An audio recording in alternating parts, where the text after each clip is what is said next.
अध्याय 2 शनि महाराज का जन्म। एक ऐसी दृष्टि जिसने सूर्य को भी विचलित कर दिया। शनि महाराज की कथा शुरू होती है।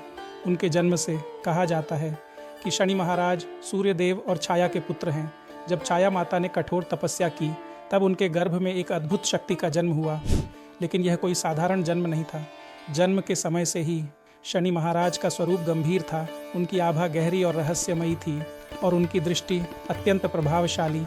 कहा जाता है कि जब शनि महाराज ने पहली बार अपनी आंखें खोलीं तो उनकी दृष्टि सीधे सूर्यदेव पर पड़ी और उसी क्षण सूर्यदेव का तेज कम होने लगा। यह देखकर सभी देवता आश्चर्य में पड़ गए। क्या एक बालक की दृष्टि इतनी शक्तिशाली हो सकती है? लेकिन यह केवल शक्ति नहीं थी, यह संकेत था कि शनि महाराज साधारण नहीं हैं। उनकी दृष्टि दिन सिर्फ देखने की नहीं बल्कि सत्य को उजागर करने की शक्ति रखती है। जहाँ भी उनका प्रभाव पड़ता है वहाँ छिपे हुए कर्म सामने आ जाते हैं।